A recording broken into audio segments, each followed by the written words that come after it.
Well, great to meet you. Thanks for making the time, Jose. I know I've seen your name many times over the years.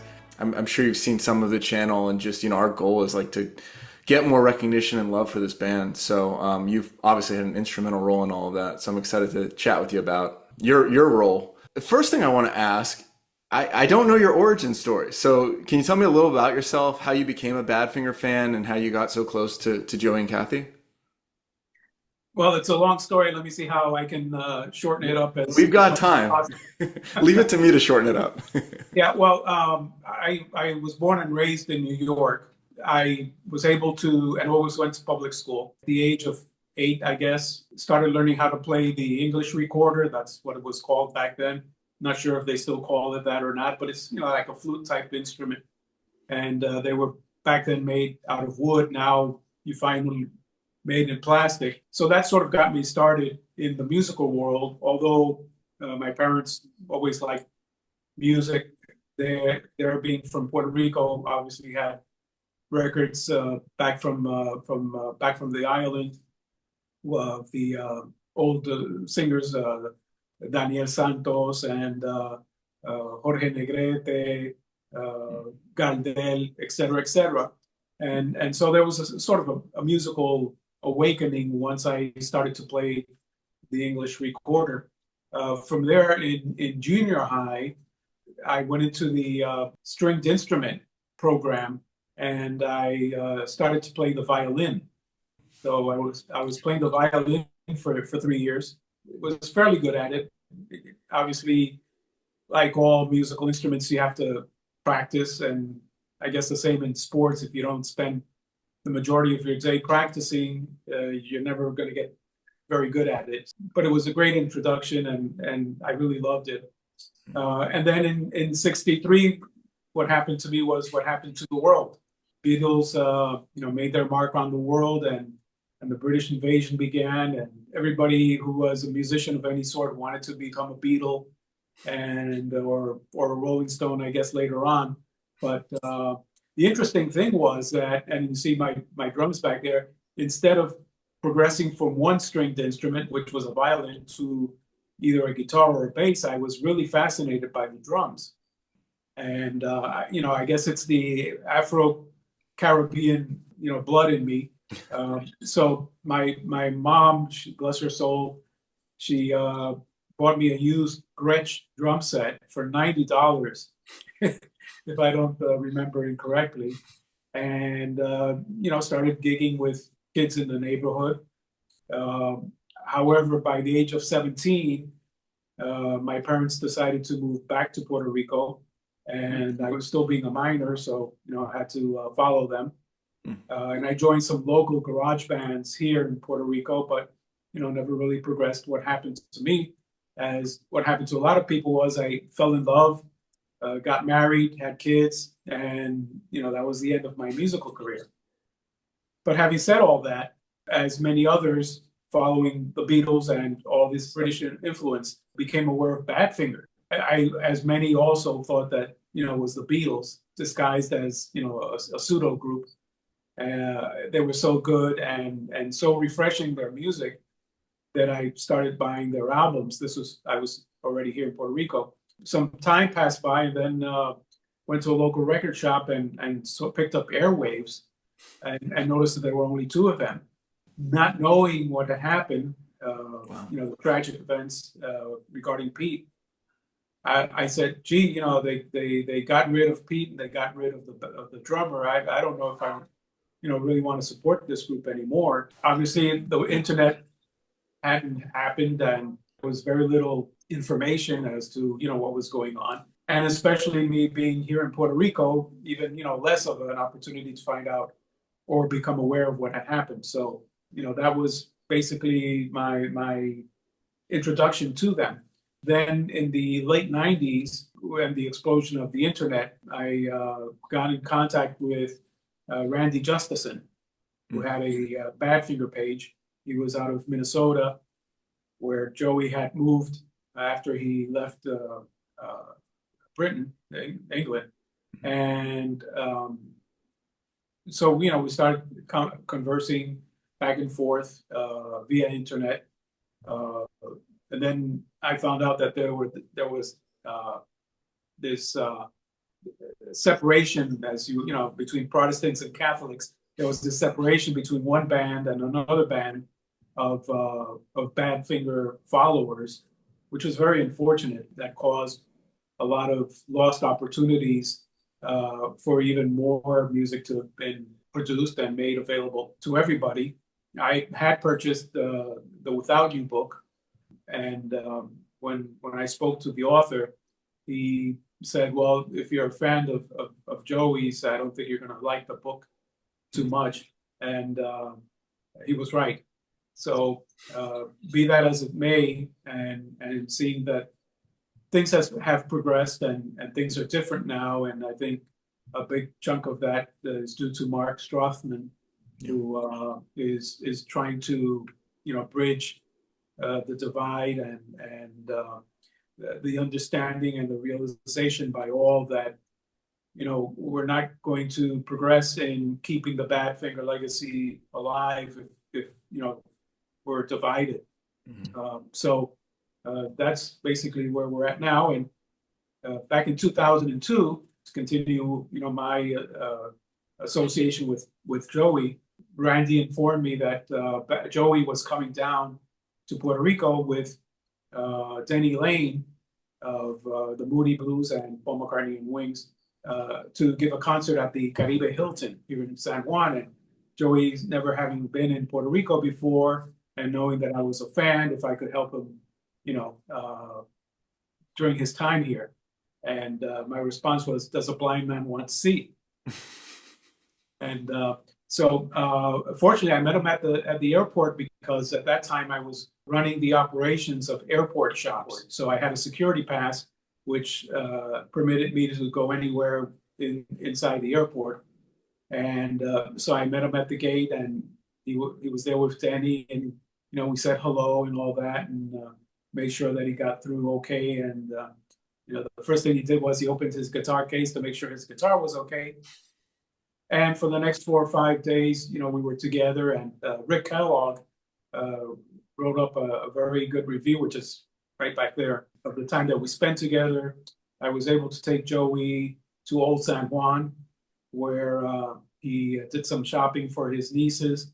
We also went up to the rainforest, Yunque rainforest, one of the only 2 rainforests under the U.S. Forestry Administration, the other one being in the state of Washington.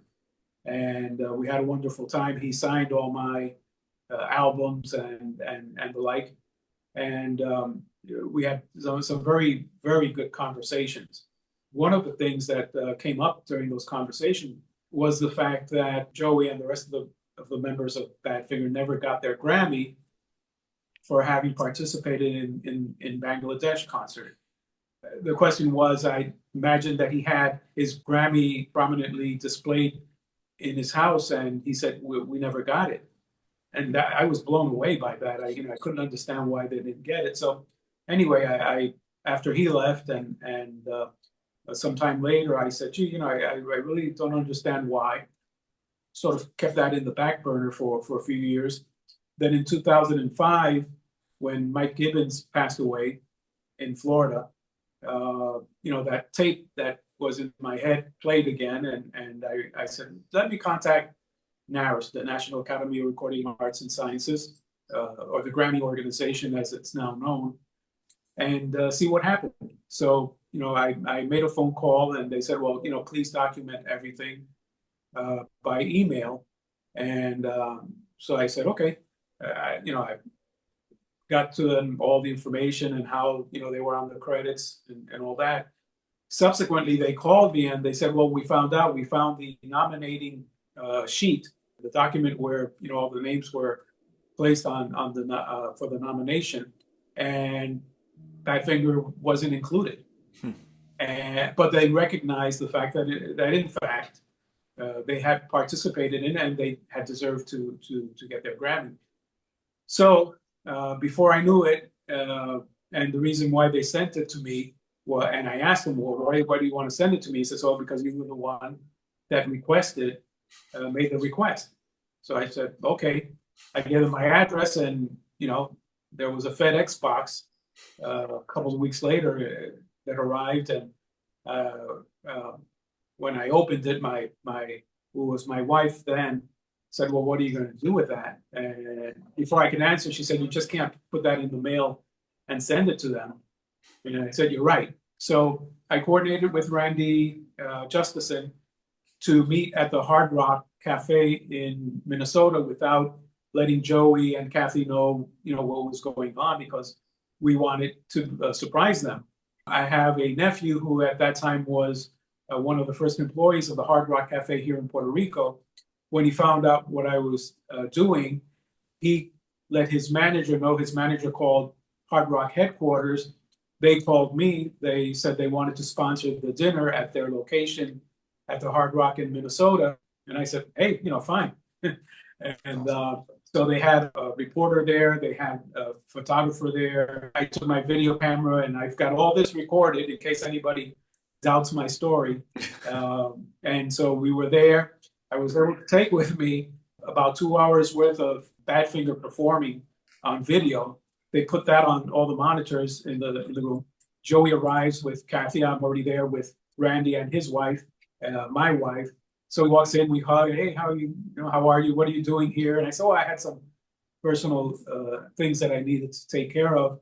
So, we sit down, we order drinks and the like. And after a while, he says, "Hey, Jose, have you noticed ever since I got here, all they've been playing are Badfinger videos?" What a coincidence. Yeah, isn't that a coincidence? So, I kept going and the like. And then at one point, when after we had finished eating, the marketing manager from the Hard Rock approached with the photographer. They were behind Joey, so he wasn't seeing what was happening. They turn off all the monitors. She hands me the Grammy certificate, and I want to explain. When you graduate, you get your diploma, and you get a graduation ring. Well, the Grammy statue is like the graduation ring, and the certificate is like your diploma.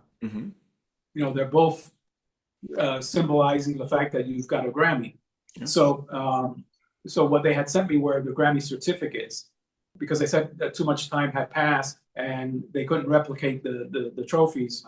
I'm not sure how much that was true, or the fact that they didn't want to pony up $200, for each one of for the trophies. But be that as it may, so I stood up. They shut off all the videos, and Joey's a little surprised, and Kathy's there next to him, and I said, "Joey, you remember when you came to Puerto Rico in 2002 and whatnot, and you said that you didn't get it?" At that point, Kathy had put two and two together, and she knew what was happening, especially since I had turned around the Grammy certificate with me. I hadn't shown it, but she knew I had something in my hand, so she starts crying, and this even perplexes Joey even more, and he looks at Kathy. "Kathy, why are you crying?" And then I said, so after a short speech, I said, "And so Joey, here's your Grammy." Everybody in the room got up and started applauding and all that, and it was just great. And he said, "Well, I don't know what to say." He said, "God bless America." And so that was great, and people came over and they wanted to take their pictures with him, and brought up Hard Rock napkins. Wanted to get Joey's autograph and all that. And then we went to a separate room, which at that moment was the Beatles room. All the decor was Beatle related. He filmed something which he says, "Hey, can we say bad words here?" Yeah, of course. Especially if Joey said them. Yeah. He said, "Can you believe it? That's a fucking Grammy." Come on, Jose, let's get out of here. That's so that was my initial interventions with Joey. Yeah, but that was huge. I know he referenced that in so many interviews. I mean, that was a form of justice, right? I think for his contribution. Did he ever, as part of that, did he share any of like his experiences at the concert or anything like, or his memories of it with you? It's strange because here they were. As far as I'm concerned, and I'm sure a lot of the Badfinger fans are concerned, they were just as the same level as the Beatles and all these other rock stars. But they never saw themselves that way. It boggles the mind. I really don't understand. But he and that they were not intimidated, but they were just in awe of being on stage with all these people, and it was a great experience, and they were doing something good and all that, and that they didn't have that much time to practice. It is a huge thing, So, though. I mean, it played on a lot of songs that night that they had to learn for it and everything, and barely even got the light shown on them for that. So I'm always hoping that footage was all the rehearsals and everything were recorded. I'm hoping sometime we might get more footage of that. yeah, I hope someday Donnie and his mom come to the realization that they can come out with an expanded concert video. Yeah. I think there would be a market for that, and show some of the scenes that were not included. I think it aligned with, so when you got that certificate form, that was around the time they remastered the Concert for Bangladesh on DVD for the first time. I remember I got like 2006, 2007, and the only additional scene during like the chapter selection, you see Pete Ham walking through the hall, and that's it. That's the only behind the scenes footage of them. But there must be so much more. And now it's been another almost 20 years. Hopefully they realize there's a demand, right, to do like a full box set or something like that. So.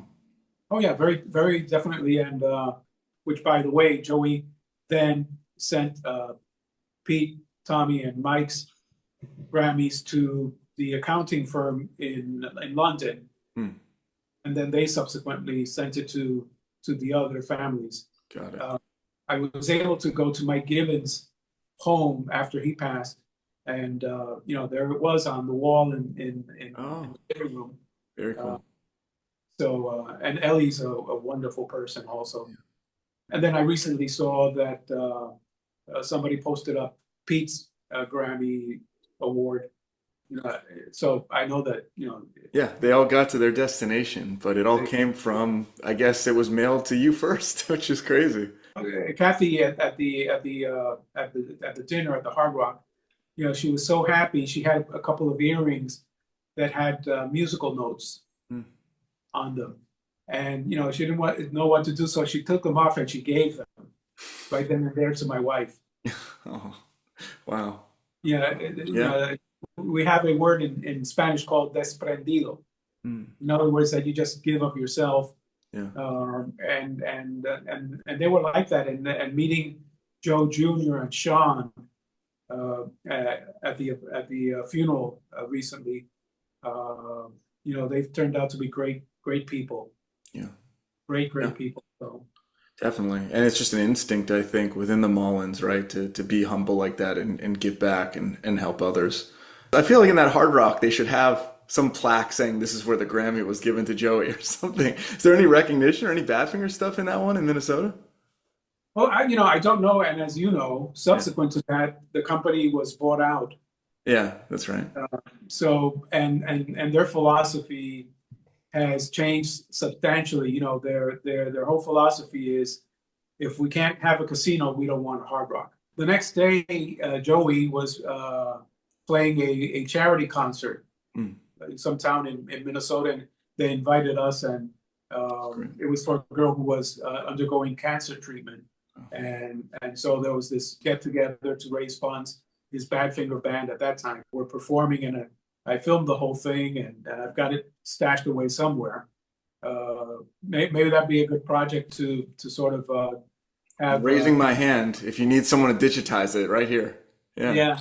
Or for Kevin McElligott to work on the audio portion. Definitely. He's done a great job. As a matter of fact, I've got the oh, nice. You got concordance and the demos, and I think Kevin has just done an outstanding job, as well as Mark and Rich over at Y&T. I think it's just great. And when we were together recently at Joey's funeral, we spoke about that I've got some ideas for some projects, and so hopefully at some time we'll be able to do that. But getting back to that time back in 2007, on the way back, we had a stop in Dallas before returning to Puerto Rico, and while we were on the plane waiting for the thunderstorms to go away and be permitted to fly off, I mentioned to my wife, there's nothing in Puerto Rico. There isn't an organization or anybody who's really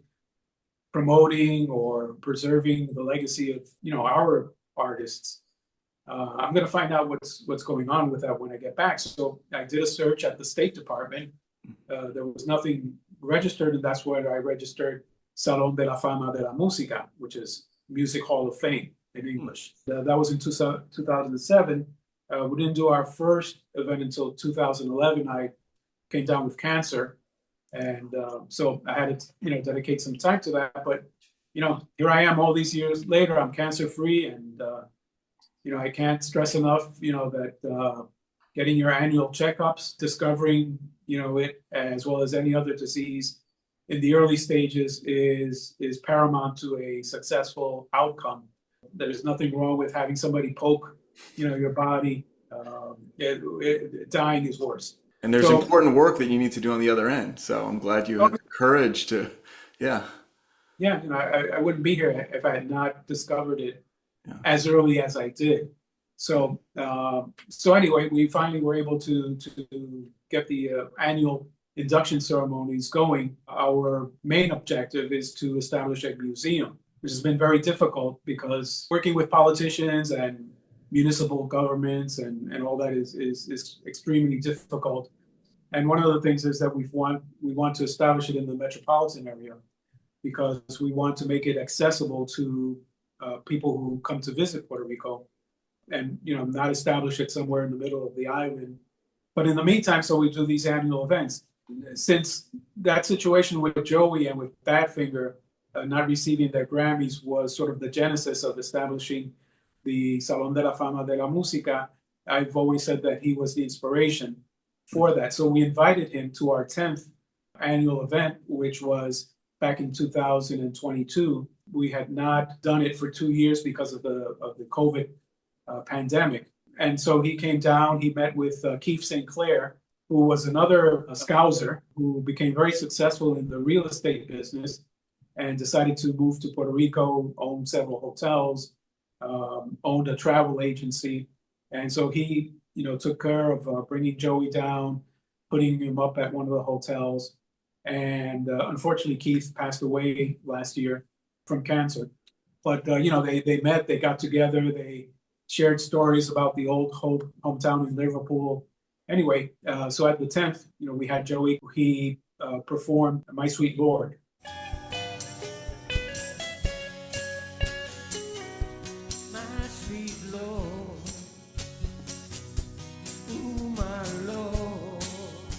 One of the traditions that we have at our event is the fact that we always start with a spiritual or inspirational song, whatever you want to call it. So we decided, well, My Sweet Lord, Mi Dulce Señor, would be appropriate since Joey was going to be there with us.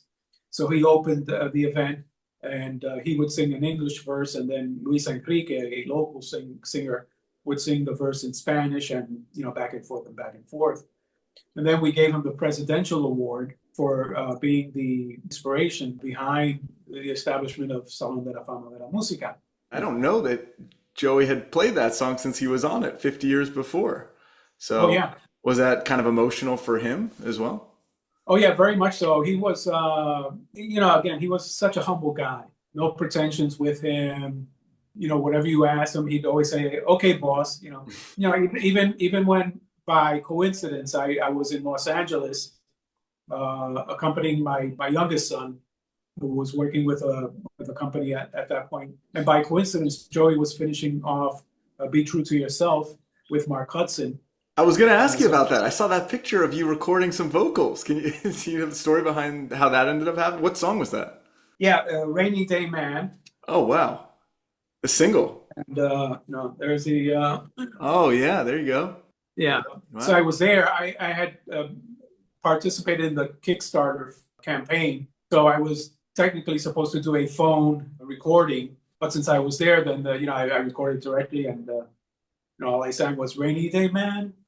That was it, But I got the credit, so who knows? I guess I get a check for a penny every year, yeah, or something like that. What was it like being in the studio? Was Joey's kind of demeanor any different? Was it more serious with Mark there and everything? No, it was the same. He's doing his business and not clowning around, and time is money. So he was very focused on trying to make this, as good a product as possible. I know he was very proud of it, how it came out. Now, I also helped with the Return to Memphis project that Carl Weiss, bless his soul, he also passed away. There was this lady, her name was Cheryl Lawless. She was secretary to Badfinger Enterprises back in the day. So she had a lot of background information. She was starting to write a book, but then she died. And we've never been able to find out if there was any manuscript or anything. That were never able to contact her daughter. So, it's quite possible that part of a book, or at least some memories are written down somewhere. But, Return to Memphis, I think, was a very interesting project because Carl's philosophy was he wanted it to be pure Joey. It's fine that you go into a studio, like what happened with Be True to Yourself, and have all these overdubs and have guest vocalists accompanying you on background and embellishing and augmenting, and that's great. I'm not putting it down, but there's something about just having the musician, straight to the microphone, backup singers, bass, drums, guitar, keyboards. It might not be a polished product as Be True to Yourself, but I think it really showcases Joey's talent insofar as being able to write a very good tune and a very great guitar playing on Return to Memphis. So Cheryl and I both sort of helped direct Joey towards Carl. So Joey went down to Memphis and he did that project. So I had a little bit of a participation in that, which was great. So that's a little bit of what we've been doing, and why Joey was involved with us and all that. And I'm just happy that I was able to not only meet but also to extent become friends with somebody as important in the music world, at least as far as I'm concerned, and I'm sure a lot of the viewers and all the Badfinger fans recognize that Badfinger and Joey work. Yeah, no, absolutely. And I think it just humanizes him so much on top of all the amazing music that he was just a good friend and such an easy and fun person to be around. And that's why I love those stories. I'd love to maybe get a picture of that thing on your wall to understand kind of the day by day. I never knew that. I mean, I can't picture Joey hiking El Yunque, but I didn't know he was an outdoors person. Well, I've got a story. Let me tell you. He was fascinated about the whole thing. We went up to the highest peak, and then we went to there are several brooks and streams and whatnot, and we came across one. I think we titled it Joey Molland's Most Excellent El Yunque Rainforest Adventure. It's like Bill and Ted or something. Right. That was the whole thing. And there was this one part where we were walking past one of these creeks that had a lot of rocks in the stream, and on top of one of the rocks somebody had placed a box. So Joey saw that and he started going down the side of this this ravine, and I kept telling my son who was filming all this, I said, Joe, my son's name is Joey also, I said, Joey, whatever you do, don't stop filming.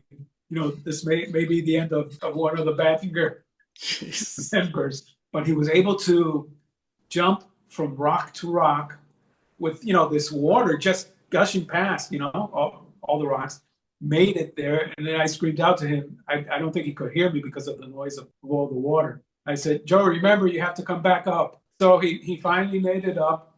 And I said, well, you got a treasure. And he opens the box up and there was a rotten fruit in it. And he said, treasure, trash. He throws it back in the box, and there was a garbage bin somewhere, and he threw it in there. And then we continued on our way. And he wanted to leave with a mental picture of a scene of nature that was undisturbed. Yeah. And Joey Molland never liked litter either, is what we can say from that story. Yeah, so. That's amazing. Huh. Very cool. And that was the first time you met him in person? Was on that trip in like 2002 when he came out? In 2002. Yeah, Wow. thanks to Randy Justice. And that must have Plus, been special for you too, because like you said, I mean, Puerto Rico is a little bit isolated from that scene. I mean, I can't believe the story of you discovering all just from seeing airwaves that the album made it there, but the news didn't. So it must have been amazing that like Joey was coming and performing multiple shows in San Juan. yeah, well, I had purchased No Dice and I had purchased Straight Up. Had not been aware of Magic Christian at that time. So, I knew that the band was four guys, Yeah. and I think also one of the things that fascinated was the fact that here you had one member, Pete Ham, that sort of looked like John Lennon, not actually, but sort of, but sounded like Paul McCartney. And then you had this other guy who sort of looked like Paul McCartney, but sounded like John Lennon. So it True, was, yeah. it was, it's sort of fascinating to me. But then I found out what had happened, why, what had happened with Pete, and that, Yeah. Mike had gone his own way and all that. And that's why they weren't. And Uh, you never saw Say No More though, I'm guessing in the shops there, just the distribution wasn't large enough? I was able to purchase Say No More at a record shop in Seattle, Washington. And just a couple other kind of stories I think I saw. So you were there when Joey was also inducted into the California Music Hall of Fame in 2023, right? How did that come about? Well, Mary Joyce, his partner for the last, I think, 12 years, sent me some sort of a communication or something. And since it was the California Music Hall of Fame, I said, well, gee, this, might be a great opportunity to kill two birds with one stone, see how they do it, how they do their event, Yeah. and see if there are any lessons learned that we can incorporate to how we do our event. And plus, it was Joey Mhm. and Terry Sylvester was going to be there, Larry Tamlin, who passed away recently also. So, I said, well, let's make the trip out there. And it was in Temecula, California. Uh, Interesting part of California. I contacted the organizers of the event, paid my ticket, got out there, and had a great time. To be honest, I didn't come back impressed with the organization. Yeah. Well, that's what And you I, were doing. That was the research you were looking for. You probably learned a lot from that too. oh yeah, well, one thing that it did, it reinforced in my mind that we're doing it right. And you're not going to put yours in Temecula, so that's a win right there. Shots fired at Temecula. I mean, that is strange. That's a strange place to put a music hall of fame. I don't know. Um, Yeah, it was. So these have been opportunities to see how they're doing it, get the best practices, and so that hopefully when we finally do have a museum, and obviously there'll be an area there dedicated to Joey and to Badfinger. that's great. Obviously, Then I'm going to come visit. Have to oh come yeah, back. That's amazing. time is a great healer. Uh, Sometimes it takes more time. Unfortunately, I wish it didn't take as much time as it has, but I think, as you mentioned, I mean, I don't think the fans were ever divided. I mean, I think fans, for the most part, always appreciated and recognized the contributions of every member of the band. Yeah, I've been saying for a long time that you mentioned like Return to Memphis as being a big part of Joey's authentic love for music coming out. I think the live performances have never really gotten their fair shake. I mean, Badfinger live performances and then Joey touring for, 30 plus years. So he was amazing on stage. And I don't want that to be lost because, I mean, now he can't do those performances, but I would love those to be captured and released. I think Gonzo did like the Sellersville show, which was, it's okay, but I think there's definitely a way to edit that and like you said, kind of make it stronger and show that side of his edge right on stage. Yeah, well, that charity event that he did back then, like I said, it was like 13 songs. I've got it all on video. Uh, I'm fairly good, holding the camera still. Speaking about Return to Memphis, there's this one song that was recorded when Return to Memphis was recorded, and Joey didn't include it. And I spoke to Carl, and I said, Carl, why, weren't there more songs on Return to Memphis? Did you guys record any? Oh yeah, there's one song that should have been included. He thought that it was probably the strongest one. But for some reason, Joey didn't want to include it. Carl sent it to me, and I listened to it, and I was just flabbergasted. Yeah, it's a great song. It's a truly great song. And I called Carl afterwards. I said, Carl, I mean, you should have championed more for it being well, but he didn't want to, and this and that and whatnot. Bonus track, come on. Yeah. And so there's an opportunity for a record store day edition of Return to Memphis with this added song. Yeah, that'd be fantastic. I mean, and there's so like we see with so many Pete Ham demo releases coming out. Joey, we've only really had Basil. There's so many demos and versions of songs along the way like that that I think there would be a huge audience for. And to your point, when Badfinger, the original four were on stage, they were a completely different band than the polished performances that we got on the records, which is fine and it's to be expected. You don't, That's why we need yeah, both. And that's why I love, like you mentioned, I mean, Joey always did those hits and he loved making fans happy and honoring, the legacy of Badfinger and Pete and Tom's music. But you could also see his eyes light up when he'd go into Long, Long Way Back Home or, one of his kind of solo tracks or one of his favorite songs. So, Suitcase, he would just light up. So I hope that gets preserved and we have some of those releases in the future too. yeah. And another thing also, Joey always said this is a Pete Ham song Yeah. or this is a Tommy song. He would never try to pass off anything that Mhm. he didn't write as his. Yeah. Which back in the day there were some that were accusing him of appropriating unfairly Pete's music, I but mean, I always remember that interview of him saying, who else is going to play these songs? right. And I mean, now that's where we are, unfortunately, and I think of that a lot now. But I mean, he did a service, I think, by playing them as much as he did, and getting fans like me and a whole nother generation to hear them in front of, an original member. Yeah. It's powerful. I wanted to also ask you about what you presented at Joey's funeral. So that was, I assume, through the same organization? Yeah. One of the awards that we have is the Medalla Santa Cecilia, Saint Cecilia Medal. Saint Cecilia is the patron saint of musicians Mm. in the Catholic world. Now there's a new pope, Congrats. Yeah. who, by the way, his second last name is Martinez because his mother was a Spaniard. Oh, interesting. Okay. It's interesting how they keep saying he's the first American. He's half Peruvian. He's got a lot of Spanish ancestry, I think. He speaks fluent Spanish and he's a Peruvian citizen. So in the Catholic faith, you have patron saints for doctors and workers and the like. So Saint Cecilia is the patron saint of musicians. So I spoke with the board and I said, look, I'm going to Joey Molland's funeral. I'd like to present to the family Medalla Santa Cecilia.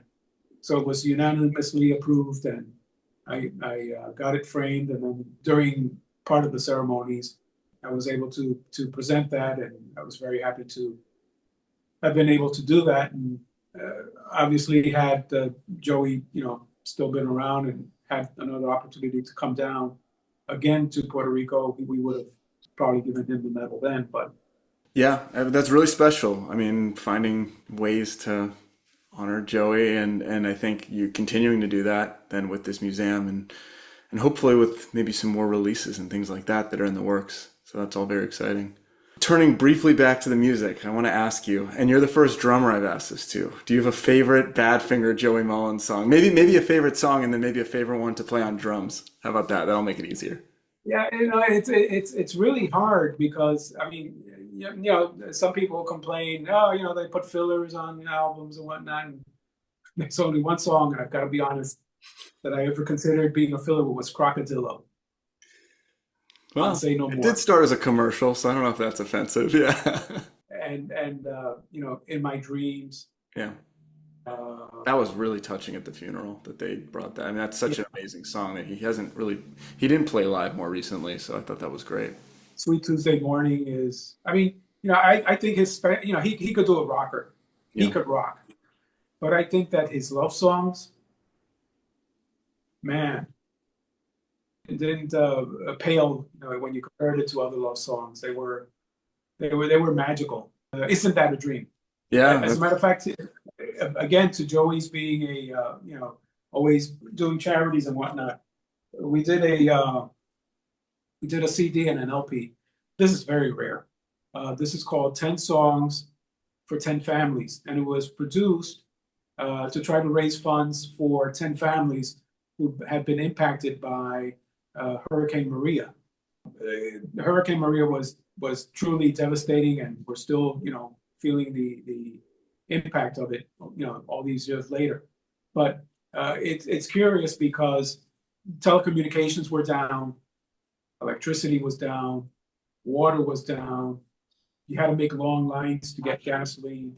You had to make long lines at ATM machines to get a maximum of $100 a day out because the bank branches were not opening. There was no electricity. So the only way you could get money was standing outside in the line at the bank's ATM machine to get $100 and then come back another day to get $100 more, et cetera, et cetera. So there were very few places where there was any internet capabilities.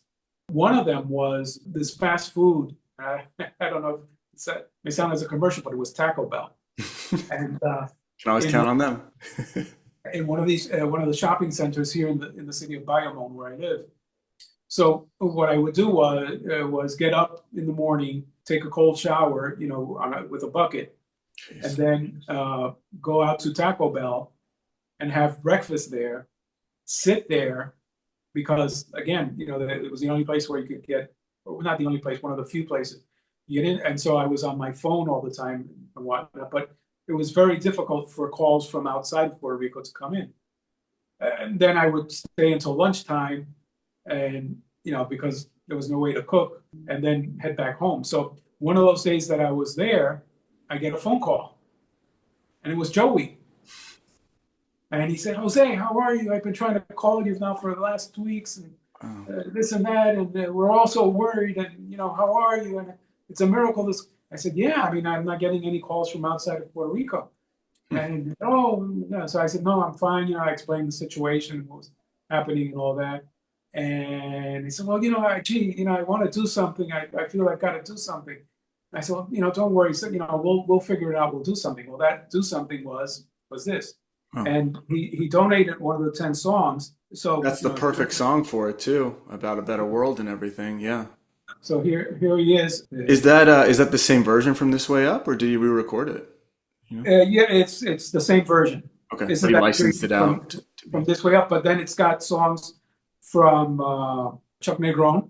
Mm-hmm. His song is So Rude, where he speaks about people not helping people. Mm. So it was appropriate for this. Yeah, it is. Lean on Love by Carl Weiss. It's Not Too Late by Carly Munoz. Carly Munoz was a member of the Beach Boys, in the touring band, but he also helped co-produce Dennis Wilson's only solo LP. And Joey, just donated his song. Such a great song, one of my favorite songs. And I know that he did a music video for it, and it's available in like 144p, like the lowest resolution, dial-up resolution on YouTube. I hope that gets remastered one day and we get the full version, because that's a beautiful song. Yeah. Okay, so with that, I think we can probably wrap unless there was anything else. Well, no, not really. I think we've covered quite a bit. Yeah, I think it's really going to be a special episode. So, all right, well, have a good weekend. Great meeting you, Jose. Take care. Likewise.